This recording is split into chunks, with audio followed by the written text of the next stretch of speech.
Trump is making headlines for his change in tone on the campaign trail. The GOP nominee strayed from his usual unapologetic demeanor and expressed regret for offensive comments in a way we haven't seen before.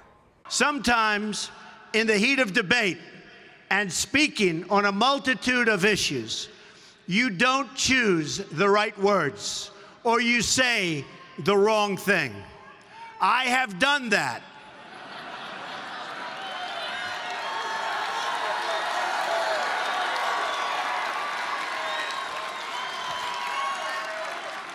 And believe it or not, I regret it, and I do regret it, particularly where it may have caused personal pain.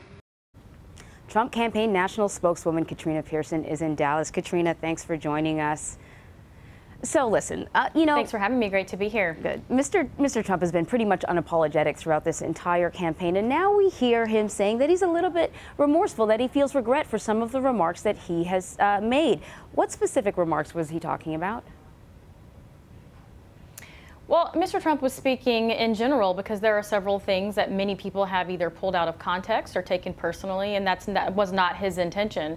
And that's what he's speaking of. He's speaking of his remarks in general over the last year, whether it's running in the primary or now running in the general election. I'll give you some specific examples, that I don't think he was taken out of context when he suggested that the wife of the Gold Star family was not speaking at the Democratic-Republican convention because of perhaps her religion prohibited her from making a comment, or when he sort of downplayed John McCain being a POW, sort of belittled it. I mean, these are sort of clear examples where people had asked him to apologize, and he wouldn't. He didn't outright apologize last night in the speech either. But could these perhaps be examples of comments he regrets? Well, I do think when Mr. Trump says that he regrets some of the things he said, especially where it's caused personal pain, he was talking about everything that he has said that was taken either personally or pulled out of context, and that is an apology. Mr. Trump has obviously decided moving forward to pivot away from all of that, because we do have just a couple months left into going into the election in November, and we've got a debate coming up. The ads are running today, and the campaign's really excited. So let's talk a little bit about this, what looks like a pivot. This was certainly a different type of speech, and some people have actually said that he sounded a little more presidential. It was a much sort of calmer speech. We know that Donald Trump is lagging in many polls, particularly some swing states and also nationally. Is this change in demeanor a response to the lagging polls? No, I think this change is more in response to the campaign itself. There are three phases, at least according to our campaign. You have the primary, you have the convention season, and now we're going into the general election, and Mr. Trump wants to get more specific. He's given the media and the left the opportunity to do their bombastic 2 weeks after the convention process that they've always done. We can look at John McCain and Mitt Romney. They've tried to take them out in those time periods, and now Mr. Trump is going to fight back. But he's going to fight back showing the American people where his heart is, and he wants to talk about his policies and the contrast between he and Hillary Clinton moving forward. So you said that this is sort of the natural evolution of a campaign, but do you acknowledge that the campaign is struggling? Oh, I acknowledge that some of the polls are lagging, but in the last couple of days, the polls are also tightening up. This is where we should be at this point in time, and now it is time to move forward. The Trump campaign is going to fight back. He's going to fight hard for those votes and for all votes. So let's talk a little bit about at least one demographic where Mr. Trump is doing particularly bad among African Americans. We're just looking at some of the numbers. He's doing even worse with African Americans than Mitt Romney was doing in 2012. And back then, Mitt Romney only had about 6% of African American support. He sort of seemed to be appealing to the African American community last night, certainly when he did that speech just outside of Milwaukee. But then he hasn't done a lot of other things. He did not meet with the NAACP. He chose to have the speech outside of Milwaukee in a suburb that was mostly white in front of a mostly white audience. Are these appeals sincere? Oh, absolutely. Mr. Trump has been meeting with African-American groups since last year. A black church just endorsed him 2 weeks ago in North Carolina.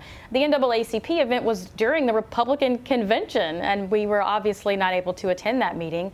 And the event in Milwaukee just sort of happened. That event was already scheduled to take place, and Mr. Trump decided to give that speech in light of what happened in Milwaukee. And I think it's extremely important, particularly with the African American community, because he made some extremely valid points. Whether you're talking about immigration, jobs, trade, education, and borders, those things are very important to those communities, because that's where those communities have been failed for decades, whether it's Chicago, whether it's Baltimore, or Milwaukee. Mr. Trump has definitely identified the problem, which is what everyone's been wanting to do for a very long time. Yeah, that message doesn't seem to be working, though, because his numbers are really sort of dismal. We're talking in some states 0% support. What isn't the African American community understanding about Mr. Trump? Well, that speech was just given last night, so I don't expect that to show up in the polls today. But I think moving forward, as Mr. Trump continues to give more speeches and continues to meet with more communities, you'll see those numbers change. I want to talk about something that you said recently, a comment that you made recently about Hillary Clinton's health. You accused her of having a rare brain disease, and I want to, do we have that clip so we can play it? Okay, we want to play that clip first. When you say this is something that Donald Trump brought up during the primaries, do you mean the questions about Secretary Clinton's health? Is that what you're referring to?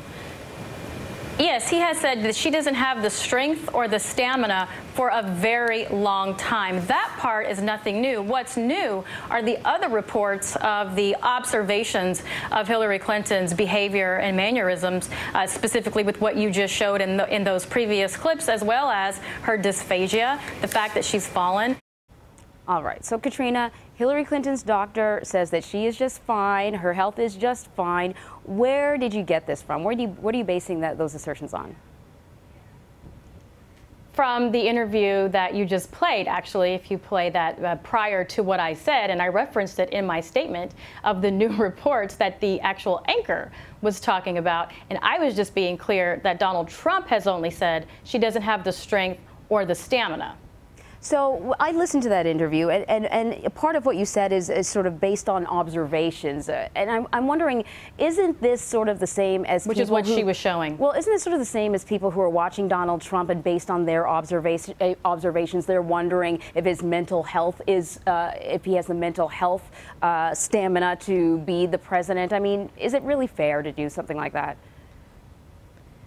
Well, look, we hear about that all the time, every day. What we don't hear is the media, like yourself, coming out and telling what Mr. Trump's doctor has said.